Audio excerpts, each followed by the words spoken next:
Bonsoir, bienvenue donc sur le plateau de Téléfestival, du Festival international du film de Saint-Jean-de-Luz, avec un film hors compétition présenté ce soir à 20h45. On a toute l'équipe du film qui est là. On a Audrey Estrugo, une amie du festival. Bonsoir Audrey.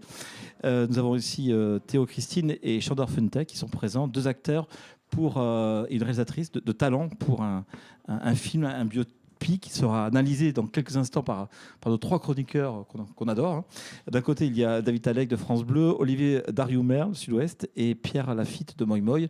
Et je vous rappelle que donc, ces rendez-vous sont retransmis donc, sur la chaîne YouTube du festival, sur sudouest.fr et également sur francebleu.fr. Messieurs, à vous.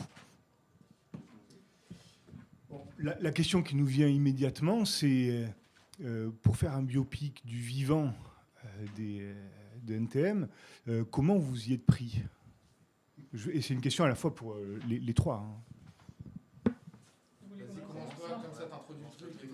Je mets dans le bain. Alors effectivement, faire un film sur des personnalités vivantes, c'est une pression supplémentaire parce qu'on peut se manger une droite à tout moment qui n'existe pas quand les mecs sont enterrés. Donc ça, c'est vrai. Mais au final, la démarche, qu'il soit mort ou vivant, que ce soit un biopic ou pas, n'a rien changé au fait qu'il fallait faire un film, que j'avais envie de raconter une histoire pour des raisons précises. Voilà, je voulais raconter cet abandon des jeunes de quartier par les politiques depuis toutes ces années. Je voulais regarder aujourd'hui avec le prisme d'hier. Je voulais parler de ce mouvement musical qui est tellement important dans notre culture et qui est tellement trop souvent décrié. Je voulais raconter une histoire d'amitié. Je voulais raconter la déconstruction d'une personne quand même en basant énormément le film sur la relation entre Didier et son père, mais qui est la clé de Didier et Bruno, puisque Didier a transféré énormément de choses sur Bruno et donc on est obligé de passer par le père pour comprendre un peu la matrice de ce binôme. Donc voilà, c'était tout ça, c'est un oignon avec beaucoup de couches, je le conçois, mais donc qui était assez en soi pour aspirer tout mon cerveau et me laisser me concentrer dessus. Après, eux, dans leur démarche de comédien, évidemment, et je ne vais pas parler à leur place, mais d'avoir accès aux personnalités en question, c'est un plus. Mais c'est à eux de le dire après. Hein. Rappelons que Didier, c'est Joe Star et Bruno, c'est Coolchen. Absolument, oui, c'est vrai qu'il faut le préciser parce qu'on a tendance à oublier. Mais quand vous disiez, vous aviez toute cette idée, est-ce que ça venait du groupe NTM? Ça faisait un moment que vous l'aviez en tête, que vous vouliez faire un biopic ou quelque chose autour, parce que ça aurait pu être très bien une fable, ou enfin, pas une fable, mais un film. Ouais, enfin presque, ouais. Ça se fait aussi, qui aurait pu être NTM, mais remis dans le contexte. Enfin, tu vois. Et ça aurait pu, mais déjà, moi, je le dis de temps en temps, mais je le pense sincèrement. Ils ont quand même une dimension assez prophétique. Et leurs textes sont brillants, sont encore d'actualité. Et ça, c'est pas donné à tout le monde de faire une œuvre, peu importe l'œuvre dont on parle, mais qui perdure dans le temps et qui 40 années après, est toujours, voilà, et résonne toujours avec la société. Donc ça, c'est important. Donc moi, j'avais envie de revenir à leur base à eux. Et eux, il se trouve qu'ils sont le vecteur de tout ce que je vous ai énoncé plus tôt. Donc c'est le premier groupe de rap en France. Donc ils ont vraiment amené comme ça le hip-hop à sortir de terre, comme le film qui démarre avec ces gamins qui gravent dans le métro et qui d'un coup sortent, prennent la lumière. Ils sont aussi, malgré eux, et après ça se retourne contre eux, mais du coup les porte-paroles d'une jeunesse qui en a marre de ne pas être considérée et qui veut être entendue. Ils sont instrumentalisés par les politiques qui aiment tellement dire que si les banlieues brûlent, c'est de leur faute, c'est parce qu'ils s'appellent Nique ta mère. Voilà, tout ça, pour moi, c'est tellement le film que je voulais faire que ça pouvait être qu'eux. Les politiques et les parents aussi. Enfin, là, le père qui veut pas qu'il écrit un thème, mais ça, même ça, c'est pas qu'on l'avait pas intégré, mais même que le rapport aux parents, si ton fils écrit un thème partout, ça fait du mal aussi aux parents, tu vois. Mais moi, par exemple, ma mère, quand j'ai voulu m'acheter l'album de 98, elle m'a dit, mais faut... non même pas, c'était pas celui-là, c'était 95. Elle m'a dit, mais enfin NTM, mais jamais de la vie. Achète MC Solar, elle sera super. Non, mais voilà, ils le disent eux-mêmes. Hein, c'était démarré avec une jambe en bois dans le dos. C'est ça qu'il dit, ouais. Que de s'appeler Nique ta mère. Après, sincèrement, il se serait appelé autrement. Peut-être qu'on ne saurait même plus qui c'est. Une petite question du coup pour Chandor et Théo, parce que avant, en préambule, je vous dis, vous êtes bluffants tous les deux dans le film. Vous êtes incroyables. J'ai vraiment eu l'impression de les voir, NTM, de les entendre. Il y a un sens du détail dans ce film qui est incroyable. Ça va jusqu'au plus petit poil de la coupe de cheveux. C'est absolument incroyable. Quand vous vous êtes retrouvés dans la peau de ces deux personnages, parce que c'est des personnages qui ont marqué, je pense que vous aussi, vous avez grandi aussi avec NTM, tout comme nous, j'imagine. Pas trop, moi. Pas trop, non. Du coup. Ah, justement, c'était aussi une des questions. Bah, NTM, non, mais pour je suis un vous, peu ça plus représente jeune. quoi, justement? Ouais, bah, moi, je suis un peu plus jeune que Chandor. Donc, moi, je suis né en 96. Et voilà, quand j'étais petit, j'étais en Vendée, en Martinique, je faisais du surf, tout ça. Donc, j'étais vraiment loin du truc hip-hop. Et je suis passé un peu à côté de tout ce qui s'est passé à ce moment-là. Jamais rentré dans cette culture. Et pourtant, non. C'est incroyable dans le film. Quoi. Ouais, bah, si tu veux, quand j'ai découvert tout ce que j'avais raté, fallait y aller pour tout rattraper, tu vois. Donc, et c'était passionnant et j'ai kiffé. Et voilà, et aujourd'hui, j'écoute principalement du rap. Résultat, comment vous êtes documenté? Vous avez rencontré les membres du groupe, je suppose, pendant de longues heures. Racontez-nous. Je réponds à cette question-là. Celle que tu veux. Celle que tu veux. Celle que tu souhaites. D'accord, ouais. Ça sera pas ta question, trop ça sera simple ta pour réponse. moi. Ouais, il me faut des questions. Sur le fait que tu as baigné dans le... Moi, un peu plus dans déjà, le hip-hop. ouais, c'est ça, c'est là où je voulais en venir. Ouais. Vas-y. Non, mais j'ai pas grand-chose à développer. Hein. C'est juste que j'avais une mère qui m'a sensibilisé relativement jeune à la musique soul, à du James Brown, et puis très vite c'est arrivé au hip-hop, etc. Et puis oui, pardon. Oui, je le tiens comme un... Ouais. Il y a encore des petits restes, hein, du coup. Et c'est catastrophique. Mais c'est dès que je parle du film. Hein. Tout d'un coup, il y a des réminiscences comme ça. C'est assez étrange.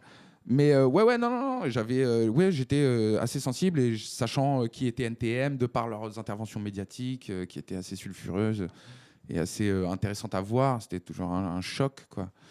Et j'avais des posters, je m'en souviens. Enfin, non, j'étais plutôt dedans. Ouais.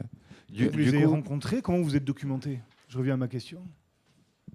Beaucoup d'archives vidéo qu'il y a déjà. Moi, pour ma part, Didier, il a écrit 2-3 bouquins sur sa vie, notamment Mauvaise réputation, qui m'a beaucoup aidé. Et non, après, les côtoyer aussi, ça nous a pas mal aidé. Tu vois, on est parti à Bruxelles avec eux pendant 3 jours pour une résidence, où sur le dernier jour, il y a eu un concert où on a pu monter sur scène, tout ça. Donc, c'est la fusion de ces 3 trucs-là, je te dirais. Moi, d'avoir rencontré... ma méthode a été à peu près la même que celle de Théo, étant donné qu'on a beaucoup bossé ensemble. C'est-à-dire, évidemment, il y avait les moments où tu es dans ta chambre, devant ton miroir, en train d'essayer d'avoir les mimiques et tout. C'est assez ridicule, d'ailleurs, quand tu le fais tout seul. Mais à deux, on a vachement bossé en binôme, quoi. Donc, il y a un truc qui est un peu déteint sur ce mouvement-là, notamment, qui était le hip-hop, qui était une espèce de mouvement de compétitivité, un peu, quelque part, mais de productif. Hein. C'est-à-dire, s'il y en avait un qui claquait une pirouette, l'autre en claquait 2, tout d'un coup, il y avait une espèce d'émulation là-dedans. Et bizarrement, entre nous deux, ça a fait ça, parce qu'on a dû bosser le rap, on a dû bosser l'imitation, on a dû taffer même mentalement, on s'est plongé dedans. En profondeur, et dès que tout d'un coup, il y en a un qui arrivait mieux à faire un texte que l'autre, boum, ça motivait l'autre à travailler 2 fois plus. On était dans un truc... c'est marrant, ça assez... Mais quand même, quand tu reçois le script, quand même elle te dit, j'ai une idée pour toi peut-être, c'est NTM Cool Chain, tu le prends comment? C'est-à-dire, j'ai passé des castings, donc j'étais au courant de ce que potentiellement Elle m'a Ouais, pas appelé comme ça, elle m'a dit allô, salut, tu es Cool Chain. Non, mais tu vas, tu vas faire le casting de Cool Chain. Oui, voilà, je vais faire le casting de Cool Chain parce que intérieurement, et si tu vas quelque part, c'est quelque part, t'es un peu persuadé de quelque chose, tu vois. Je pense pas au hasard total, tu vois.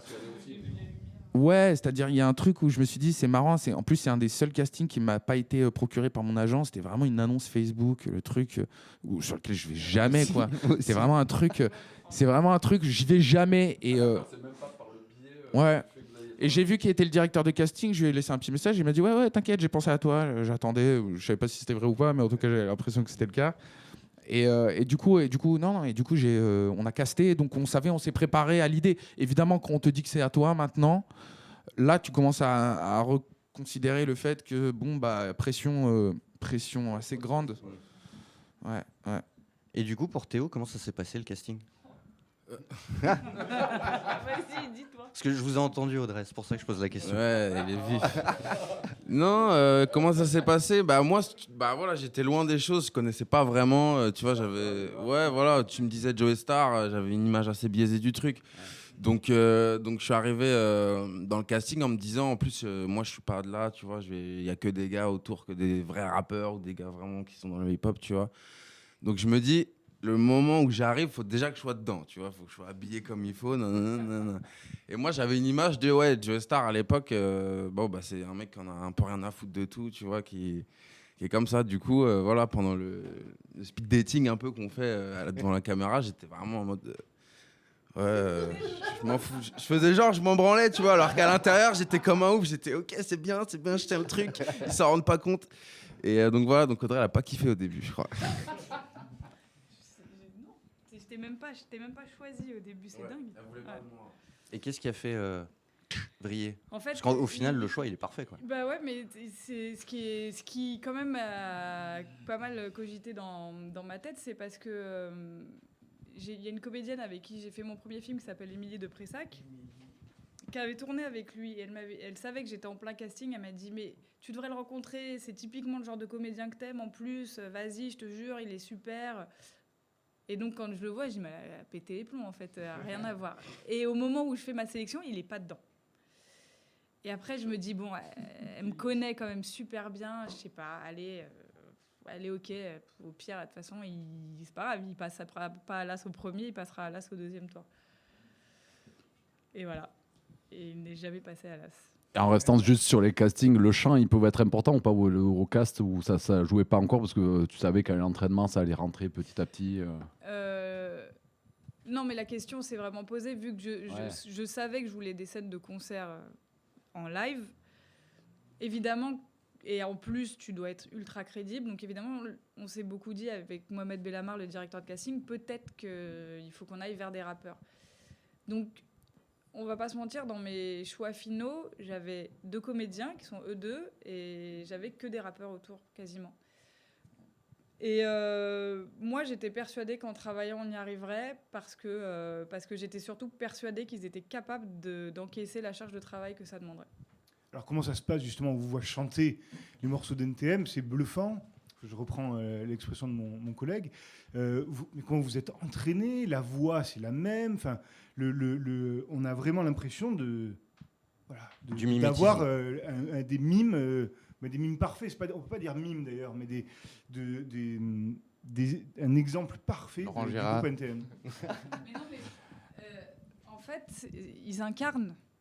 Oui, voilà, Ils incarnent, ils sont pas du tout dans le mimétisme, au contraire, ils sont dans l'incarnation totale des choses, mais parce qu'il y a tout le travail qu'on a fait et qui a quand même duré 1 an, donc c'est un long process, on a le temps de digérer les couches et tout ce qui va avec, mais on est d'abord rentré dans les personnages par le mimétisme, en prenant les morceaux les plus récents, entre guillemets, parce qu'ils quand même ils datent, mais où ils ont pu se nourrir à vomir de vidéos, d'interviews, de clips, de tout ça. Et c'était fondamental de rentrer. Il faut bien qu'il y ait une porte d'entrée à un moment donné, de rentrer par là. Et moi, j'ai toujours vu mon process de travail comme un entonnoir. J'ai toujours dit, OK, on va taper large et petit à petit, on va réduire. Et en plus, l'époque qu'on traite est bien plus difficile à interpréter. Je parle vraiment là, en termes de rap, que l'époque la plus récente, puisque le BPM est beaucoup plus rapide quand ils étaient plus jeunes, et que là, on doit tenir le micro et tenir l'intensité qui va avec. Et en plus, ils dansaient à l'époque, ils ne dansent plus maintenant.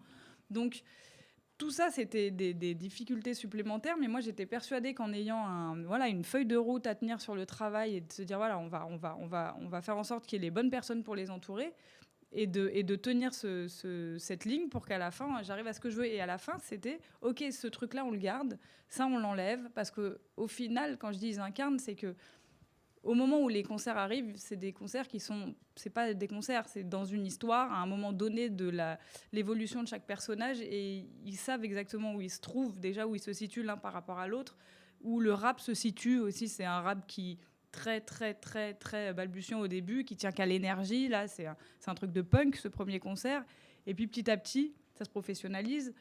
Il y a une formation derrière eux, ils sont 8. Il y a tout ça qui rentre en ligne de compte, et c'est ce qui a motivé toute ma mise en scène, et qui a aussi motivé la façon de les diriger, la manière aussi de les poser de manière sur la scène, etc. Donc, en fait, tout fait partie d'une vision très, très, très définie sur comment arriver à aller choper ce qu'on a à aller choper. Non, parce qu'il faut dire que les lives, ils sont parfaits. Moi, c'était ma crainte, sincèrement, dans tous les biopics, surtout sur de la musique, ça marche ou ça marche pas en 2 secondes. Et c'était ma grosse crainte, j'y allais presque à reculons pour ça. L'histoire, je me doutais qu'elle allait être bien interprétée, mais alors les lives, c'est menti. Et là, t'es vraiment à Trappes dans le sous-sol, t'es vraiment la scène, la grande scène avec les bagnoles qui débarquent et tout, magnifique. Et même le live, brancher les platines, boum, ça fait du bruit, tu vois. Enfin, comme vraiment à l'époque, et même maintenant, hein, si tu vas par là, c'est pas simple un live, c'est de l'énergie, c'est du montage, c'est quand t'es face à un public, et là tu le ressens direct. Alors d'autant plus là, parce qu'il y a un côté, en plus tu vas dans les amis JC, enfin tu vois, il y avait un truc, et ça c'est super bien vu aussi, comme les tournées, tu te dis que tout Paris était fédéré derrière eux, en fait que dalle. C'est la guerre des tranchées, c'était le territoire en même temps. Voilà, et là tout est magnifique. Et je prolonge un peu sa question, son observation, parce que je pense que ça, ce qu'il vient de dire aussi, ça tient aussi beaucoup à la mise en scène, qui est quand on est en extérieur très aéré, et quand on est en intérieur, ou en tout cas sur scène, où là vous filmez vraiment très serré, comme si vous vouliez que nous aussi on soit sur scène en fait. C'est exactement ça. Et par exemple, ce premier concert là au Globo, on est quand même caméra à l'épaule, c'est que des plans séquences quasiment qui sont étournés et montés, où on est avec eux comme ça, on est dans la fosse avec eux, mais là vraiment c'est ce que je racontais tout à l'heure. On commence, on se jette dans la fosse aux lions en tant que spectateur, comme eux quand ils prennent le micro pour la première fois sur scène. Et puis le dernier concert, j'ai pris le langage des captations de concerts classiques. Je suis extérieure à la scène, je suis plus avec eux. C'est aussi pour montrer qu'ils se sont professionnalisés entre-temps, et il y a toutes ces évolutions là, tous ces concerts qui marquent une évolution à chaque fois. Et oui, tout ça est un peu réfléchi, j'avoue. Toutes vos émotions, je parle pour les acteurs évidemment, elles sont communicatives. Vous avez pris un plaisir fou à jouer ces rôles, on a l'impression. Ouais, franchement, déjà rien que les concerts, comme c'était des vrais concerts et qu'on avait un vrai public et qu'il n'y avait pas que même pour filmer une jambe, on devait refaire la prise en entier, tu vois, et que comme on disait tout à l'heure, c'était 8 heures de tournage le jour du concert où on refaisait la même chanson. Et donc on était dans un truc où il y avait un espèce de sentiment d'invincibilité, quoi. Fallait qu'on le fasse, et comme on voit que ça marche et qu'on a tellement travaillé pour ça, ça peut que fonctionner, quoi. Et vraiment c'est des sensations de, tu sais, c'est des trucs où tu t'en souviens même plus après, tellement t'étais dans une espèce de transe ou un truc qui te dépasse. On le voit bien, les trans, hein, quand tu chantes, t'es ailleurs. Ouais, tu vois, vraiment. c'est des moments, je vois les images, je m'en souviens pas, tu vois, c'est ça, voilà. Non. Du coup, Du coup, qu'est-ce qui vous... Enfin, Chandor a déjà un petit peu répondu à la question tout à l'heure. C'est qu'est-ce qui vous reste de ces personnages-là? Parce qu'après un tournage aussi intense, après des rôles aussi gros, mine de rien, parce que Joey Starr, Cool Chain, c'est des monuments, quoi, en France. Et donc, comment on en sort? Qu'est-ce qui reste? D'après moi, ce qui reste de positif à tout ça, c'est surtout la méthode de travail qui a permis à aller dans la profondeur de quelqu'un que tu n'es pas. En le ramenant à toi-même, et évidemment, mais bon, ça c'est ma cuisine, c'est la nôtre, etc. C'est surtout ça en fait, c'est plus la méthode, comment arriver à être quelqu'un d'autre, à transcender ça et à rendre la chose intéressante, du coup, à être dans un inconnu, dans quelque chose d'inconfortable, parce que c'était pas confortable de jouer ces gars-là. Tu pouvais que te reposer sur des choses réelles. T'avais peur de trahir. Enfin, moi, personnellement, j'avais peur de trahir en permanence sur des détails, hein, des choses qui ont l'air stupides, mais c'est comme on disait tout à l'heure, il y a un tel sens du détail. Mais par exemple, un truc à la con, à un moment, j'ai vu que l'accessoiriste a mis des joints dans sa chambre, roulés. Et je dis, c'est pas possible qu'il fume des joints dans sa chambre. Et non, on est dans les années 80, tu es dans un milieu prolétaire, on n'est pas chez les bobos, tu vois.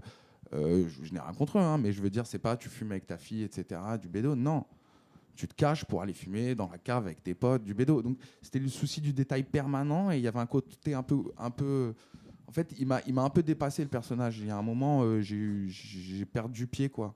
J'étais vraiment plus lui que moi, bizarrement. Et c'est donc, pour répondre à ta question, c'est hyper dur d'en sortir. C'est hyper difficile de faire le deuil de ça. Tu laisses des plumes, pas des choses qui méritent 10 ans de thérapie, mais je veux dire, tu laisses quelque chose. Non, mais il y a quelque chose que tu laisses.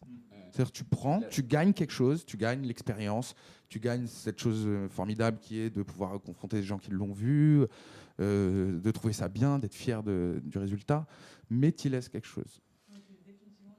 Ouais, t'es différent, t'es changé un peu par ce moment de vie que t'as épousé. Parce que tu peux pas y être et pleinement et à moitié et de manière subjective. Si t'y es complètement.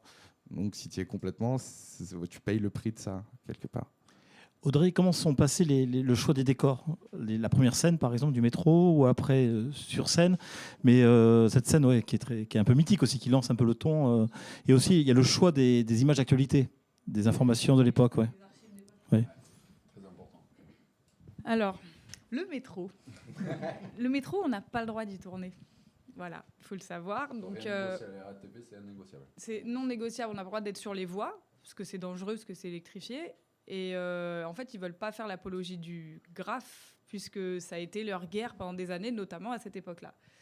Donc, comme moi, c'était impossible de ne pas commencer le film de cette manière, eh ben, on a... je pense que ça rejoint un peu ce que vient de dire Chandor quelque part. Parce que le film, à un moment donné, c'est pas juste on l'a travaillé, on l'a vécu. Et le métro, puisque c'était pas possible, on a trouvé le moyen d'y rentrer et de le faire. Comme des grands. Ouais, ça y est, c'est fait. Hein. Ils peuvent plus rien faire maintenant, t'inquiète. Oui, t'inquiète. Certaines, c'est même retrouve dans la la bande-annonce et tout. Ah ouais, putain, elle m'a fait peur là. J'étais là, qu'est-ce qu'elle fait, putain de merde? Théo, Oui, Christine. t'inquiète. Donc la RATP est partenaire, donc c'est bien. Voilà, Merci, c'est ça. merci. Non, mais on l'a fait. On l'a fait. On a repéré. On a passé quelques nuits Ça, dans le métro juste. C'était dit à l'équipe déambuler. ou par exemple, vous saviez que vous n'avez pas le droit, mais tout le monde y va? Ah, mais en fait, Enfin, on l'a préparé vraiment. Il y a eu 2 temps. Il y a eu un repérage et puis il y a eu le confinement, parce qu'on devait tourner initialement pendant le premier confinement en mars. Donc, pendant le confinement, on a mis en place un peu la chorégraphie de comment on allait procéder. Ils ont eu des cours de graphe un peu poussés, etc., pour qu'on soit prêt. Et on a répété 1000 fois un truc en disant, voilà, comme ça, on sera prêt, il n'y a plus qu'à. Et on est descendu. En fait, la première fois, d'ailleurs, on n'a jamais sorti la caméra. On s'est fait courser par les keufs toute la nuit. Donc ça Voilà. forme l'équipe, quoi. Enfin, direct. Non, mais on l'a vécu. Non, mais ça y est. Quand tu vois le mec, quand tu vois le mec avec sa perche en train de courir sur les rails. Moi, je me demande c'est si, ça, ouais, forcément, si c'est si formateur. t'as pas fait exprès, limite, de lâcher les flics, d'appeler pour former toute l'équipe, qu'on Non, soit mais- vraiment coursé. Non, clairement, parce qu'on s'est fait Ouais, dessus voilà. et puis on s'est retrouvé dans des salles des machines improbables, planquées pendant des plombes et tout. C'était incroyable, On ça, était c'était quand même. incroyable. Enfin, moi, j'avais la responsabilité quand même d'avoir emmené d'un coup 15 Puis comédiens. c'était électrifié, tu vois. Tu peux canner, quoi. Plus il y avait 5 techniciens, plus le matos. Plus la enfin, prod, et la prod qui est pas au courant. Ouais, voilà. Mais non, il est pas au courant. Et moi, je me dis, ok, donc demain, je vais les appeler, on est au Comico. Comment on va faire? Et puis j'ai dit, ok, c'est pas grave. La première s'est ratée. On fait un truc. Maintenant, on va monter une équipe comme pour les braquages. Ok, on va mettre des régisseurs à l'extérieur, des mecs qui vont nous dire. On était la deuxième fois, on était carrément plus alerte. Surtout, on n'était pas sur le métro extérieur. Parce qu'on s'est fait balancer. On s'est fait griller sur On s'est fait griller, l'aérien. on était sur le métro aérien, ouais. Ouais. Non, mais il y a pas que l'aérien. On s'est fait griller à Jaurès aussi. Tu sais, Oui, que- par les travailleurs, mais à la base, les keufs ont oui, été bien appelés sûr, par- ouais, ouais. par cette- Ouais, voilà, Ah. premier jour de tournage, c'est parti. Théo, Christine, je voulais justement vous poser exactement la même question, parce que bon, ça nous brûle les lèvres. Qu'est-ce qu'il est resté de ce personnage? Votre collègue de tournage dit exactement la même chose, enfin, qu'il n'est pas resté, il n'est pas sorti indemne de ce film. Je sais pas. Ouais. Moi, j'ai pas trop de recul là-dessus après. Mais je sais pas si c'est pas sortir indemne. Moi j'en sors avec aussi des choses positives, tu vois, de la confiance en moi, une culture musicale que j'avais pas du tout, que j'ai dû me faire pour ce film, tu vois, et qu'aujourd'hui, je fais que écouter de la musique tout le temps. Donc, après, ça. C'est technique comme question. Non, franchement, moi, je ressors pas avec des mauvaises choses. Hein. Franchement, je te dis, j'ai plus confiance en moi qu'avant. Ça m'a mis dans un truc de si je veux quelque chose, je donne tout pour l'avoir, et puis c'est tout, même si je l'étais déjà un peu, mais ça a poussé ça. Et non, comme il a dit, ouais, le fait d'avoir pu expérimenter cette manière de travailler avec beaucoup de temps pour se préparer et faire les choses en profondeur, ça, c'est un truc qui maintenant, peut-être qu'on va beaucoup moins accepter des projets où on n'a pas cette liberté dans le travail, tu vois. Donc ça va peut-être nous rester, mais je pense que c'est pour le mieux, quoi qu'il arrive. Non, juste un petit mot sur... Parce que je voulais dire, je pense que c'est un film important, dans le sens où c'est enfin un film qui prend le rap au sérieux. Parce que souvent, quand on voit un film sur le rap, c'est souvent un sujet qui est traité de façon légère, ou alors c'est une comédie un peu lourdingue, ou alors c'est bourré de clichés. Là, j'ai vraiment l'impression que c'est un film qui est sincère et qui a envie de dire que le rap, c'est sérieux. Parce qu'effectivement, il y a tout ce contexte social derrière, qu'il y a tout ce contexte historique aussi derrière, et que voilà, et que en ce sens, c'est un film important. Enfin, c'est pas vraiment une question, je voulais juste vous le dire. Voilà. Ça nous arrive souvent, ça. Ça nous arrive très souvent. Ouais, non, mais c'était important de parler de la genèse justement de manière pas putassière. C'était important de ne pas faire une mauvaise carte postale de la banlieue, une énième. Non, je rejoins ce que tu dis. Il y a un endroit où il fallait une authenticité. Les mecs, leur premier album s'appelait Authentique. Il fallait quand même que ça ressemble un peu à... Ça sente, qu'on ait la texture de l'époque, qu'on ait... comme quand je regarde des archives INA, où tout d'un coup, boum, ça me projette, ça forme soit une nostalgie, soit autre chose, mais ça crée quelque chose, une émotion, de voir des vieilles images ou de voir un truc qui te reprojette en arrière, quoi. Et dans les références, justement, cinématographie, hip-hop, cinéma, vous aviez quand même défriché ou justement pas trop au niveau américain, enfin, quand on aille jusqu'à Spike Lee, enfin, tu vois, des premiers ou pas du tout, c'est pas justement ça, c'était pas intéressant parce que vous vouliez avancer, vous. Avoir un regard frais. En fait, il y a un peu deux questions dans la question. Il y a ce qui m'a influencé moi, en fait, enfin. Et on va dire plutôt ce qui sont mes références à moi, parce que moi, comme en même temps, je suis comme les NTM, hein, j'ai pas fait d'école ni rien, donc on a à un moment toujours des modèles pour se dire qu'on peut le faire, et puis après on digère le truc ou pas, puis on en fait quelque chose. Donc Spike Lee, c'est un cinéaste surtout dans ses premiers films qui m'a toujours parlé et qui m'a donné envie de faire des films. Enfin, en fait, d'une certaine manière. C'est vraiment ça. C'est que je trouve que le but de pourquoi il fait des films m'a donné envie de faire des films, parce que je me suis toujours dit, ah oui, quand on met un pourquoi on fait des films, normalement, on devrait arriver à dire un truc. Voilà, en gros. Mais ça, c'est mon cheminement à moi. Après, pour ce qui est de ce film-là, non, c'est ce que je disais tout à l'heure, il fallait sortir on fait un biopic, sortir en fait d'écueils où on pouvait nous attendre pour donner une identité à l'œuvre qu'on était en train de faire et la créer tout simplement de manière assez libre. Vous avez réussi à le rencontrer, Spike Lee, du coup, parce que vous étiez à Cannes en même temps que lui? Tu veux dire toi d'abord? Toi, tu l'as rencontré? Non, Non, mais on a voulu un peu tout faire pour qu'il vienne à la projection, mais comme c'était une séance de minuit et que lui il se couche très tôt et qu'il se lève très tôt, il n'est pas venu. Mais du coup, on a fait la teuf après notre projection, nous. Et moi, je suis rentré avec celui qui joue Yazid dans le film, Ryan Badi, à 6h du mat à l'hôtel. Et il sortait faire son petit tour en vélo. Donc on lui a dit, mais qu'est-ce que tu foutais? T'as pas vu le film? Non. Donc voilà, on l'a rencontré comme ça. C'était rigolo. Je sais pas si j'ai le temps pour une toute dernière question, mais Ouais. ça va être très simple et c'est très bateau. Maintenant que vous connaissez la discographie d'NTM par cœur, c'est quoi votre morceau préféré? Laisse pas traîner ton fils. Bon choix. Moi, ça va être That's My People. moi c'est qu'est-ce qu'on attend. On est rodés, comme ça on vous donne pas les mêmes. Suprême, donc, qui sortira le 24 novembre Et puis on se retrouve tout à l'heure sur la scène du Select. Merci à vous trois. Merci beaucoup. Et puis, très beau film à voir, absolument. Merci, bonne Merci à soirée. vous. Merci.